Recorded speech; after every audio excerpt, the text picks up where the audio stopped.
La colonialidad y la decolonialidad son conceptos fundamentales para entender las dinámicas de poder, conocimiento y cultura que emergen a partir del colonialismo y persisten en la contemporaneidad. La colonialidad se refiere a la perpetuación de estructuras de dominación y subordinación, que trascienden la era colonial y se manifiestan en aspectos económicos, políticos, sociales y epistemológicos. Esta perspectiva sostiene que, a pesar de la independencia política de las antiguas colonias, las lógicas coloniales continúan operando en formas más sutiles y profundas, afectando la identidad, la subjetividad y las relaciones interpersonales y globales. Por otro lado, la decolonialidad surge como una respuesta crítica a esta realidad. Es un movimiento intelectual, político y cultural que busca desmontar las estructuras coloniales y promover formas alternativas de ser, conocer y vivir el mundo. Explorar estos conceptos nos permite cuestionar las narrativas dominantes, reconocer la persistencia de la colonialidad en nuestras sociedades y buscar caminos hacia una verdadera emancipación y transformación social. La colonialidad.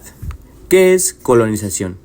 Es un proceso por el cual un país ejerce dominio político, económico y cultural sobre otros territorios o estados, y se sustenta en una ideología. ¿Qué es una ideología? Es un conjunto de ideas organizadas con determinado propósito, y en el caso de la colonización, el propósito fue dominar, someter y explotar. Esas grandes ideas que permitían o sostenían esa ideología de dominación eran la raza, la religión y la naturaleza. La raza. Hicieron creer que había diferentes razas entre los humanos y que una era superior, la blanca, y todas las demás eran inferiores. Eso les permitía justificar el hecho que los blancos fueran autoridades, tuvieran rangos superiores y los demás tenían que trabajar y obedecer. La religión. La religión fue otra gran justificación para dominar, porque impusieron un único Dios, que según ellos era el verdadero, y tenían por misión enseñar esta religión mediante el catecismo, y convertir a esos nativos que no conocían a su Dios, y que por tanto eran aún más inferiores, y necesitaban ser tutelados y guiados. Esta idea también fue sustento del patriarcado y machismo, pues se privilegiaba al hombre sobre la mujer. La naturaleza.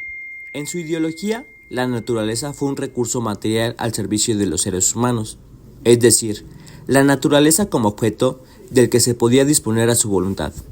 Esta idea se legitimaba o justificaba por los pasajes de la Biblia que trataban de la creación de Adán y Eva, donde el Dios Padre les decía que les entregara todo lo que esté a su alrededor, para su uso y disfrute. Es así que se convierte en soporte del sistema económico dominante, que propone un crecimiento infinito sobre la base de recursos finitos y algunos irrecuperables. ¿Y qué es colonialidad? La colonización fue un proceso que duró como 300 años en América Latina. En todo ese periodo fue construyendo desigualdades, asentando las diferencias sobre la base de la superioridad de unos sobre otros. Superior era el blanco, el masculino, el rico, el letrado y el católico. Toda esa gran idea, que también puede decirse paradigma, se llamó colonialidad. La colonización como proceso político termina con la independencia. Con eso, el proceso político va a ser otro. La república se va a imponer en todas las colonias y cambia totalmente el sistema. Pero la colonialidad, que es el paradigma del sistema colonial, ese en el que unos superiores y otros inferiores atraviesa la república, no se lo cuestiona. Nadie se pregunta sobre el asunto. En consecuencia, se instaura, se establece y perdura hasta hoy en las jóvenes repúblicas a través del ejercicio del poder y sus otras dimensiones. Características de la colonialidad. Utiliza la fuerza militar para ocupar el territorio y someter a sus habitantes. Hay un aprovechamiento económico por parte del país dominante sobre el territorio dominado. Busca imponer su cultura, leyes y costumbres sobre el territorio dominado. Utiliza distintos argumentos, civilización, evangelización, etc., para justificar la acción invasora y facilitar el dominio de los habitantes y el apoyo de la población dominante. El país dominante controla y somete a los habitantes de las colonias para explotarlos como mano de obra barata o incluso esclava. Generalmente, priva de los derechos políticos y sociales a los habitantes del territorio colonializado. El Estado colonizador se transforma en un imperio y su territorio en la metrópoli del territorio conquistado. Ahora bien, la decolonialidad, ¿qué es? Es un proceso permanente de cuestionarnos y cuestionar las dinámicas existentes. Es quebrar, romper, con los viejos paradigmas sobre la base de otras formas de saber ser, estar, sentir, vivir y de ejercicio del poder, hacia nuevos proyectos de vida.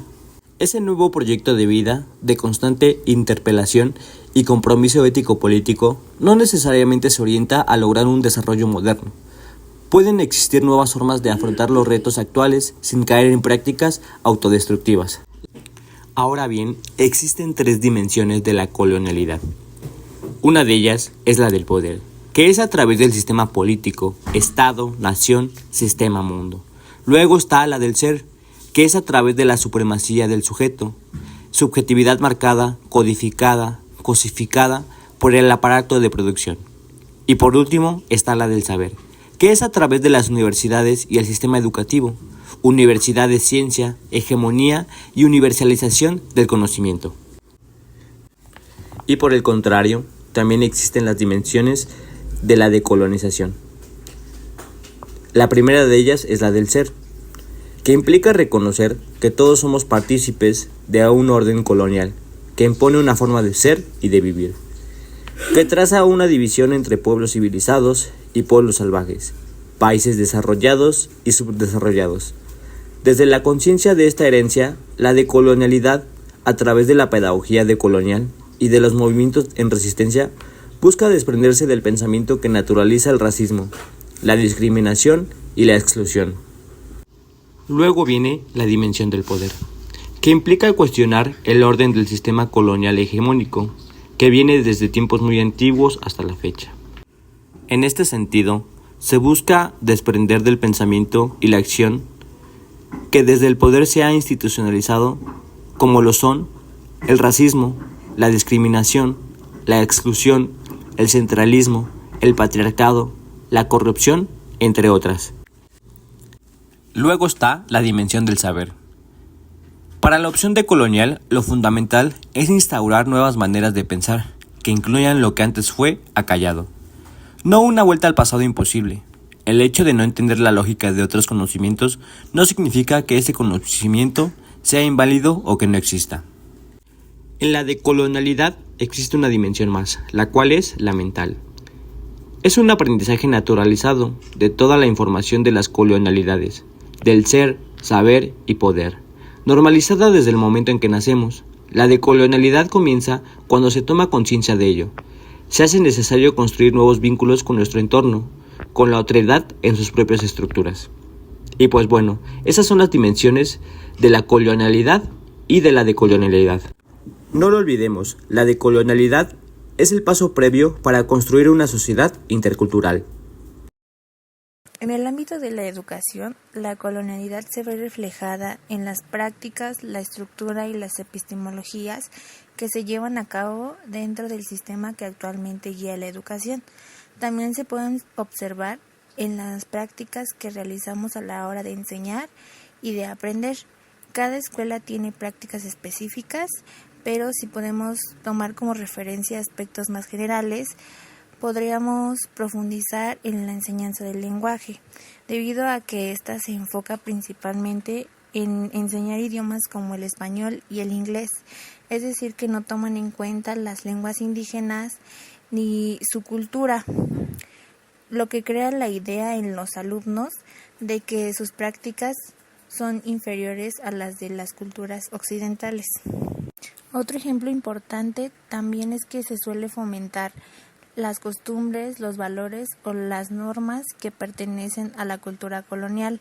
Esto le quita mucha importancia a la cultura que tienen a nivel nacional o a nivel local, porque dentro de las escuelas, al momento de enseñar algún contenido histórico, muchas veces se distorsiona la historia o hace que los alumnos no se vean reflejados en lo que están aprendiendo ni creen una identidad propia. Además de todo esto, ya dentro de la escuela o del sistema educativo que existe, es muy evidente que existe un acceso desigual a la calidad educativa que se le da a cada uno de los alumnos. Es decir, que se les da acceso a oportunidades o a recursos que no son iguales a los de las demás personas. En el caso de que se sigan conservando estas prácticas dentro del sistema educativo, nos estaríamos arriesgando a que sigan existiendo escuelas que puedan estar segregadas, ya sea por su etnia o por su clase social. Esto sigue promoviendo que exista una desigualdad o una marginación dentro de las escuelas, además de que los alumnos no se interesen por conocer su propia cultura e historia. Esto limita mucho a que ellos creen una manera de pensar más crítica.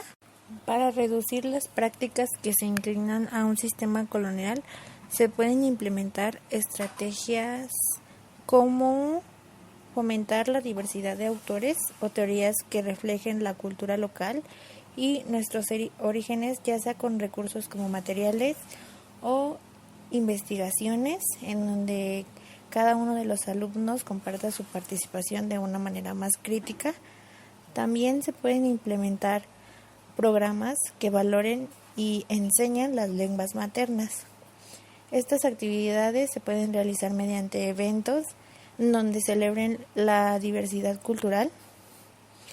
Otra estrategia podría ser el informar a los docentes acerca de temas como diversidad cultural, como inclusión o prácticas que sean antirracistas, donde ellos puedan llevar toda esta información a los alumnos y esto haga que se disminuyan los prejuicios en la comunidad escolar.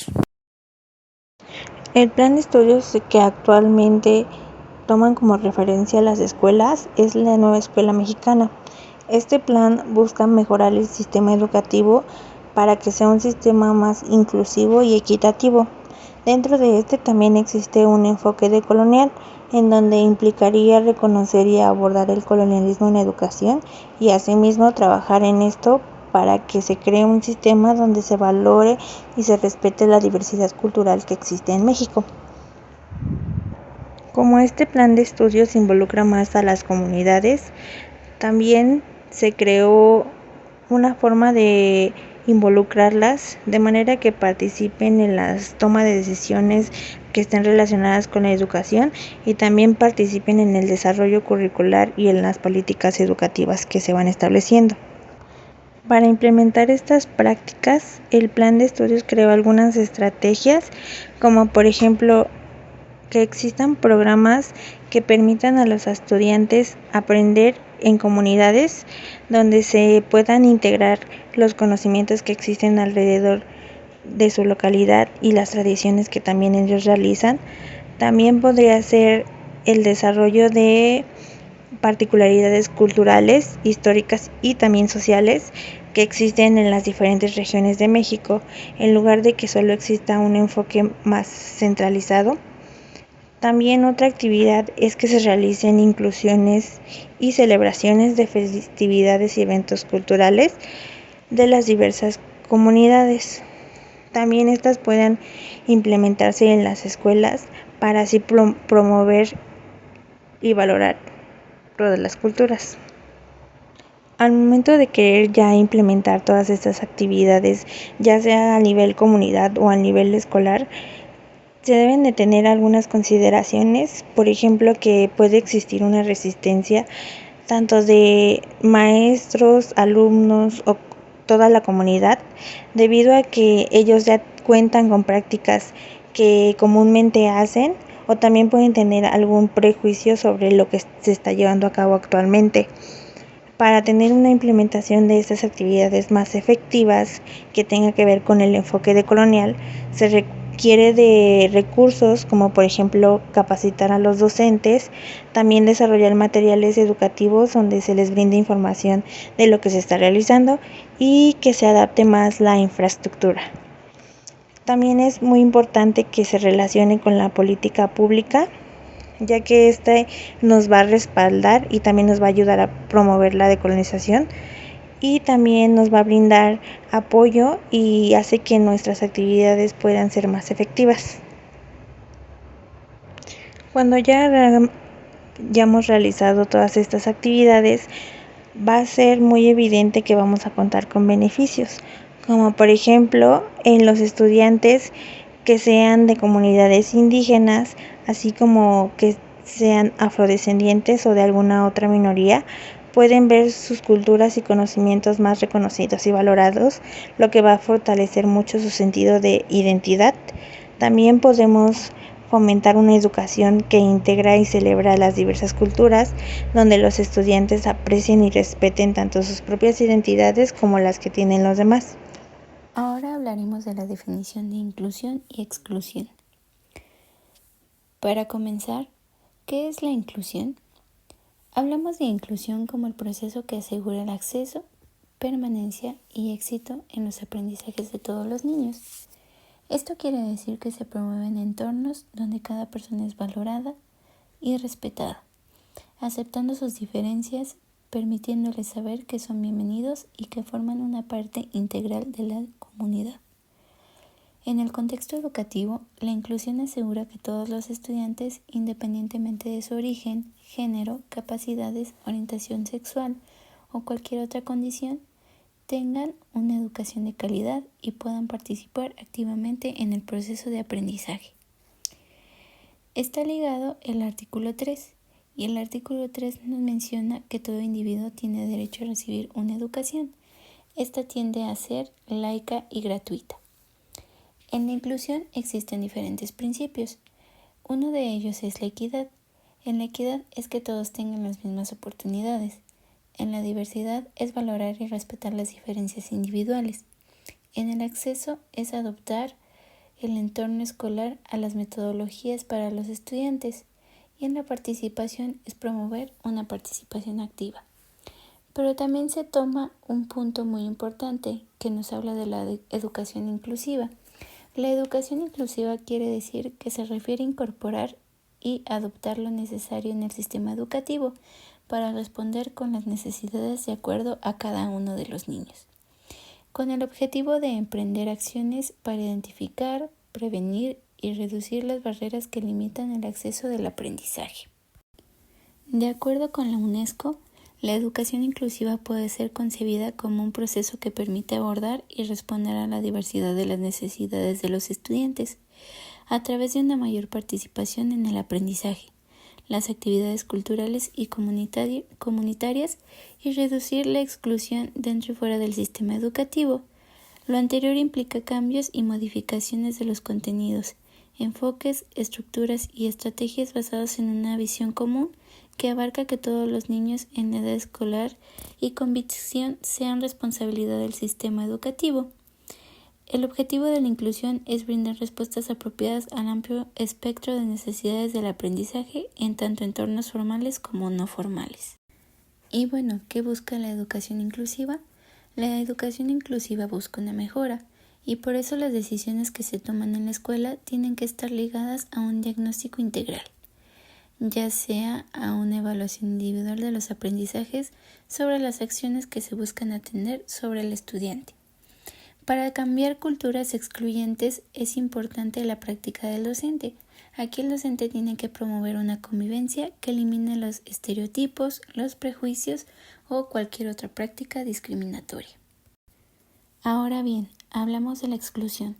La exclusión se refiere al proceso mediante el cual individuos o un grupo sistemáticamente marginados son privados de participar plenamente en la vida social, económica, política y cultural. En el contexto educativo, la educación implica que ciertos estudiantes no tienen acceso a una educación de calidad, no participan activamente en el proceso de aprendizaje o no se benefician de las oportunidades educativas disponibles debido a diversas barreras discriminatorias. Unas características de la exclusión son la falta de acceso, ya sean por barreras físicas, económicas o sociales, una discriminación por prejuicios sobre su color de piel, por su orientación sexual o también por si es culto o no culto, ya quiere decir que sea pobre o no pobre también, es una característica de la exclusión. La inclusión y la exclusión en la sociedad mexicana son temas cruciales que reflejan las dinámicas sociales, económicas, culturales y políticas del país. México, como muchas otras naciones, enfrentan desafíos significativos. En estos aspectos también han hecho avances importantes en la promoción de una sociedad más inclusiva. En resumen, mientras México ha hecho avances en la promoción de la inclusión, sigue enfrentando desafíos significativos de desigualdad y de exclusión. Los esfuerzos continuos y sostenidos son necesarios para construir una sociedad más justa y equitativa para todos los mexicanos. Y sobre todo la inclusión dentro de la nueva escuela mexicana. La nueva escuela mexicana, la NEM, es la iniciativa educativa del gobierno mexicano que busca transformar la educación del país, poniendo un fuerte énfasis en la inclusión, la equidad y la calidad. La inclusión dentro de la NEM implica asegurar que todos los estudiantes, sin importar su origen étnico, género, capacidades, situación socioeconómica o cualquier otra condición, tengan acceso a una educación de calidad y participen plenamente en un proceso educativo. Esto quiere decir que tengan una equidad y una calidad educativa, que todos tengan un acceso universal a una educación, que tengan atención a la diversidad, ya sea que tengan educación especial o multicultural, que tengan una buena formación docente, que se le ofrezcan programas para la formación y el desarrollo profesional a los maestros y ellos puedan dar un buen enfoque a una buena inclusión y para ser tratados en las escuelas primarias, que tengan una participación con la comunidad, que se colaboren con las familias, que se traten de involucrarlos en los procesos educativos de los niños y estos se puedan adaptar a la escuela y que hayan alianzas comunitarias. La nueva escuela mexicana representa un esfuerzo integral para transformar la educación en México, colocando la inclusión como un pilar fundamental. A través de estos principios y acciones se busca construir un sistema educativo más justo y equitativo, donde todos los estudiantes tengan las mismas oportunidades de éxito académico y personal. Para concluir con la presentación de todos estos temas, es importante mencionar que todo se realiza con un fin específico, que es el de poder transformar al sistema educativo y realizar un cambio en la sociedad, de manera que se reconozca y se valore la diversidad cultural que existe en cada región del país y también promover una educación más equitativa e inclusiva. Esto no solo va a mejorar las experiencias que tengan los estudiantes dentro de las escuelas, sino que también va a fortalecer las prácticas que ya realizan actualmente los docentes. El que se siga implementando estrategias que sean inclusivas es un paso muy importante en todo este proceso, principalmente porque se promueven valores que nos van a dirigir hacia un ambiente de empatía, respeto y donde exista la colaboración.